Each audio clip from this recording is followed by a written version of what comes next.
Getting someone to open up can be a rewarding experience, especially if that person is particularly shy.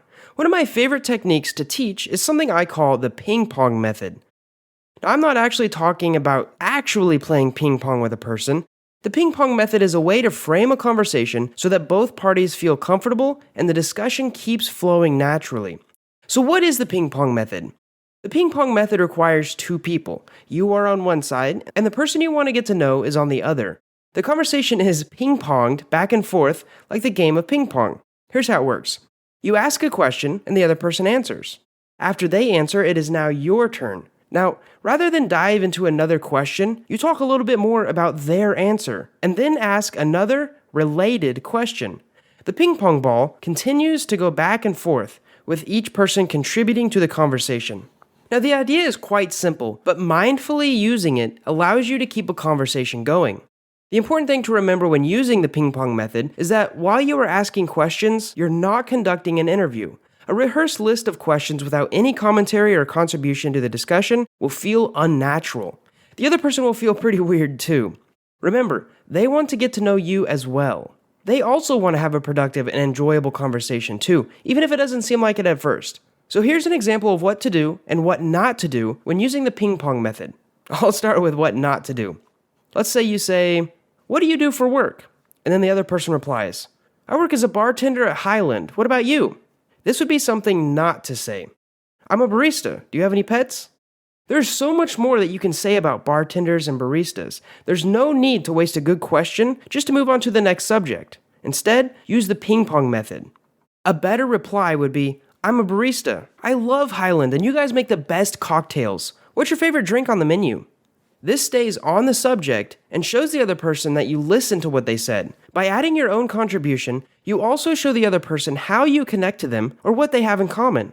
If you ask the right questions and show your interest, you could stay on one topic, like your job or your pets or your favorite books, for hours. The ping-pong method is a simple technique to add into any conversation, so don't forget other tips and tricks that can help you out. You need to use humor.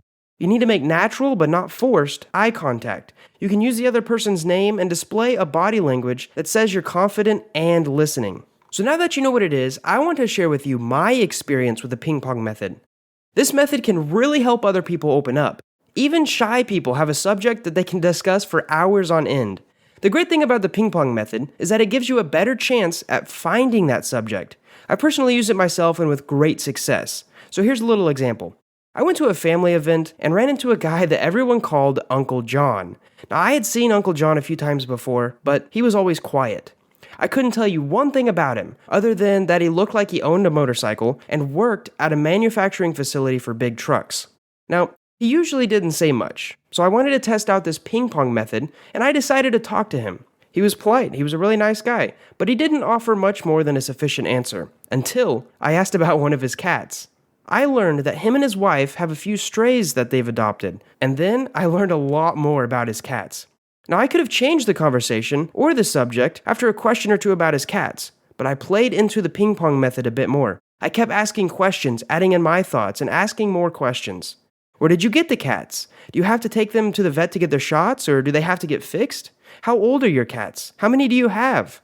He answered every question, elaborating further and further as I continued to show interest in his cats. At one point, I kid you not, he even put his hands up and pretended they were like paws to show me how cute one of his cats was. It blew me away. If I had judged a book by its cover, I would have never thought that this biker guy would be gushing about stray cats. He hadn't talked to anyone at the family party for over an hour, but once I started using the ping-pong method, he started talking more than anyone around. Now, it took around 15 minutes for me to get Uncle John to open up, but that's the power of asking questions and getting people to talk about what they enjoy. I'm so glad that I was able to use this method to get to know Uncle John better. I kind of saw it as an experiment, and I hope one day I can meet his cats. Now, Uncle John and I would have never have had this exciting conversation or made such a great connection if I hadn't had the courage to use the ping-pong method and ask him some questions about his life and interests and where he works and what he does until I stumbled upon his cats. I completely misread him when I first saw him, but that is the beauty of a good conversation. You can learn more about anyone or anything just by taking the first step and using this technique. Enjoy your next game of ping pong and your next great chat. Ending this video, if you want to learn more about some of the exciting social skills, tricks, tools, and stories that I have to share, I recently set up something called a 4-day brain boot camp, where I send you 4 videos on 4 important topics. The second one is social skills, but it goes into a little bit of dating tips as well. If you want to learn what the other 3 topics are, and everything I have to share about social skills, you can enroll in my bootcamp absolutely free and get the 4 videos by signing up below. Thank you so much for watching, and I hope you learned something from this and can employ the ping pong method in your own life. I'll see you in the next video.